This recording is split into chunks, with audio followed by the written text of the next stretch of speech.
నమస్కారం. స్టాక్ మార్కెట్లో కొత్తగా పెట్టుబడి పెట్టేవారికి తరచుగా వినిపించే పదం ఐపీఓ లేదా ఇనీషియల్ పబ్లిక్ ఆఫరింగ్. అసలు ఈ ఐపీఓ అంటే ఏమిటి?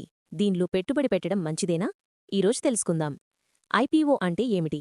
ఐపీఓ అంటే ఇనీషియల్ పబ్లిక్ ఆఫరింగ్. ఒక కంపెనీ తన వ్యాపారాన్ని విస్తరించడానికి లేదా అప్పులు తీర్చడానికి ప్రజల నుండి డబ్బును సేకరించాలని అనుకున్నప్పుడు మొదటిసారిగా తన షేర్లను స్టాక్ మార్కెట్లో ప్రజలకు విక్రయించడానికి ముందుకు వస్తుంది. ఈ ప్రక్రియనే ఐపీఓ అంటారు.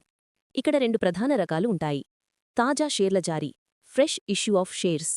కంపెనీ కొత్త షేర్లను జారీ చేసి దాని ద్వారా సేకరించిన డబ్బును తన వ్యాపార అవసరాలకు, విస్తరణ లేదా రుణాల చెల్లింపుకు ఉపయోగిస్తుంది. Offer for sale, OFS. ఈ సందర్భంలో కంపెనీ కొత్త షేర్లను జారీ చేయదు. బదులుగా కంపెనీలో ఇప్పటికే ఉన్న ప్రమోటర్లు లేదా పెట్టుబడిదారులు, ఉదాహరణకు ప్రైవేట్ ఈక్విటీ ఫండ్లు, తమ వద్ద ఉన్న కొన్ని షేర్లను ప్రజలకు విక్రయిస్తారు. దీని ద్వారా వచ్చే డబ్బు కంపెనీకి కాకుండా షేర్లను అమ్ముతున్న వారికి చేరుతుంది. ఐపీఓలో పెట్టుబడి పెట్టడం వల్ల లాభాలు. Listing gains. కొన్ని మంచి ఐపీఓలు వాటి ఇష్యూ ధర కంటే ఎక్కువ ధరకు స్టాక్ మార్కెట్లో లిస్టవుతాయి. ఇలా లిస్టైన రోజే వచ్చే లాభాలను లిస్టింగ్ గెయిన్స్ అంటారు. భవిష్యత్ వృద్ధి. మీరు మంచి వృద్ధి చెందే సామర్థ్యమున్న కంపెనీ షేర్లను ఐపీఓలో కొనుగోలు చేస్తే దీర్ఘకాలంలో అవి మీకు మంచి రాబడిని అందించే అవకాశం ఉంది. ఐపీఓలో రిస్కులు. Over valuation.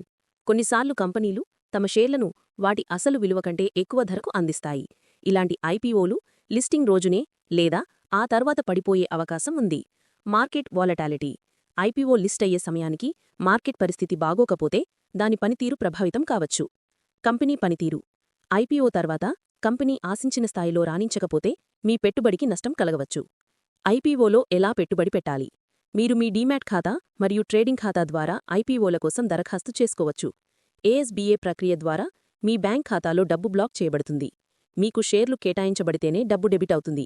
ముగింపుగా, ఐపీఓలు మంచి లాభాలను అందించే అవకాశమున్నప్పటికీ వాటిలో పెట్టుబడి పెట్టే ముందు కంపెనీ గురించి, దాని ఆర్థిక స్థితి గురించి మరియు దాని వృద్ధి అవకాశాల గురించి పూర్తిగా తెలుసుకోవడం చాలా ముఖ్యం. తాజా ఇష్యూనా లేదా ఓఎఫ్ఎస్నా అనేది కూడా గమనించండి. మీరు ఏ ఐపీఓ కోసం ఎదురుచూస్తున్నారు? కామెంట్ల రూపంలో తెలియచేయండి. ధన్యవాదాలు.